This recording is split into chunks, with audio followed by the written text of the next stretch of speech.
Welcome to episode 28, if I'm not mistaken, of Two Pastors in a Plant. I'm Drew Narmore.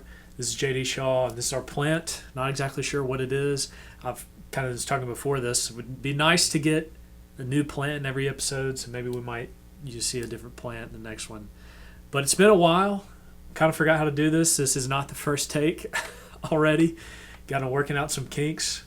But we're glad to be doing this. We need a good editor. We need a good editor. There's no camera magic going on. It's just one smoke and mirrors. It's just one continuous take. Yes, and a lot of pressure on this. Yeah, and so we decided to pause for a while we were having Wednesday nights, and because in the summer we're not having Wednesday nights, we are resuming. And the other reason is you're going to be on a sabbatical when this airs, and we wanted kind of to get you out in front of our people in some 10-minute way each week, just to feel like, oh yeah, I remember that guy, Does he still work here? Yeah.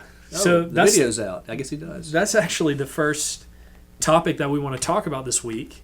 Everybody knows you're on a sabbatical now, but we haven't really talked about, at least on a Sunday morning, I think we talked a little bit about it on a congregational meeting, why you're doing this. So that's the question. Why are you taking a sabbatical?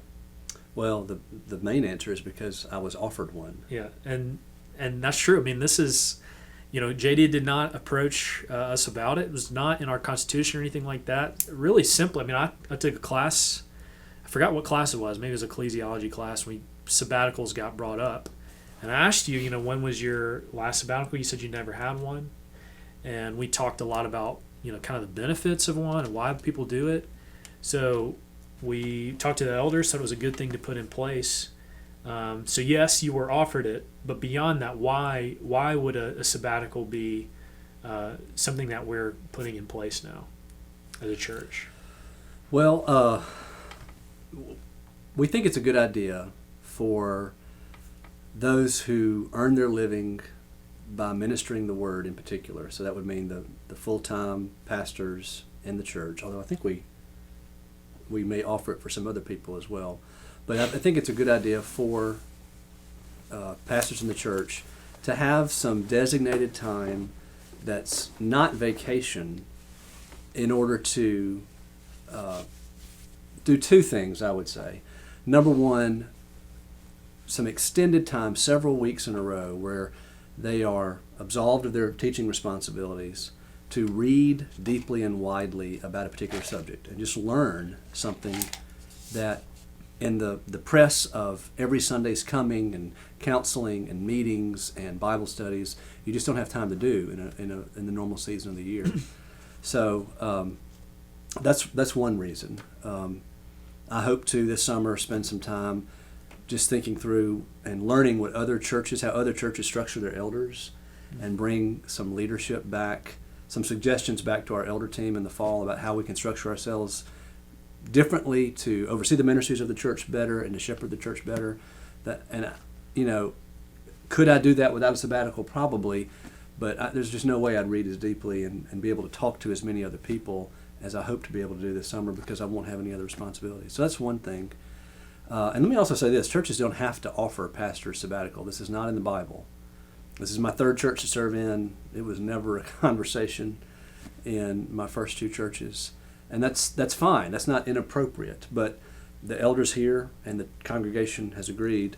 They think it's appropriate and prudent that if a pastor is going to serve in the same congregation for more than 3 or 4 years at a time, that it's good for him to be able to step away for, in my case, 2.5 months, and also just rest from the ministry.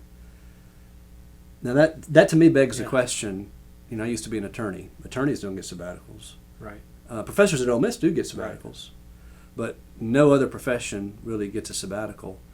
Why is it that pastors should get it and other professions don't? And I don't know that I have a good answer to that, except to say that for everybody else in our church, when they come to church on Sunday, they can, for the most part, come to receive. And there are no, we work very hard to put minimal obligations on our membership outside of just what the Holy Spirit might individually lead them to do. Yeah, we want the church to be a place of rest. Obligations. Yeah. And I mean, obviously live as a Christian, but Yeah. I mean, as far as we're not going around telling each church member this is how you need to live the Christian life. And so they come on Sundays for the most part, and it's a day of rest. Pastors don't get that. I mean, there is and our families don't get that to a great degree. Because of the nature of our position, it's just not, Sunday's not a day of rest for us.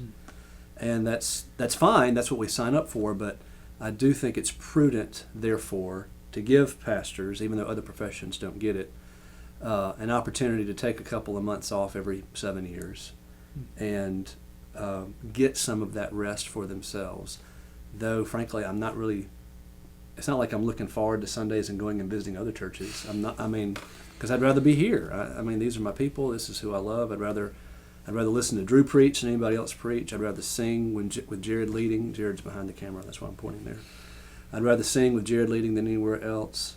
But I do think it's going to be good for 8 or 9 Sundays to just sit, and my wife can just sit, and we don't have to feel like we're on so much. One of the things you may have sort of mentioned briefly was the nature of your job. Is obviously unique in that I didn't really realize this until stepping into it. Is that you're creating something every week. I mean, it's mentally taxing in a way that very, very few other professions are, and obviously in that sense, you getting a break from that would just, I think, help. I mean, you're a really tough guy. I'm not saying you need this, you're about to fall apart, but I could see how it would help somebody in your position creating every week to not do that for an extended period of time, and maybe come back with a fresh perspective and a healthy perspective. Not saying that you don't, but I wonder if you've thought a little, about those to that end. It was something we talked about in our class a lot. Yeah, I do think it is different. So, I mean, my primary job is a teacher. Now, I've got a lot of other facets, counseling, leading the staff, other things like that. But my primary job is as a teacher. But it is different being a pastor because you do have to come up with brand new material every week. And if you're teaching, say, 5th grade history, well, you're teaching every day. But after the first couple of years, as you're a teacher, you kind of have your lesson plans down, and you're not having to create brand new lessons every single day or week or month even. So that is a unique challenge. The best way I can describe my job might be, as far as the creative side of it, I've thought about this a lot actually over the years, is maybe like a writer for a sitcom, 23 episodes a season, or a journalist who has to write a column every week. That's analogous to what we do. Not like any other teacher, not like a professor at Ole Miss even, once they get going. It is new material every week. I love it. I wouldn't want to do anything else, but I am looking forward to kind of unstringing the bow and not having to push so hard every week because Sunday's coming. Well, I'm sure the church is going to miss you. I don't know about that. We've got some good teachers lined up. It's going to be a good season for you. We're excited. We're excited to be doing this show again, and that's episode 28. Why Take A Sabbatical? We'll be back next week with somewhat of a similar topic. Mm-hmm. We'll see. But that's all for us this week. And I'm interested to hear it. We'll see you next week.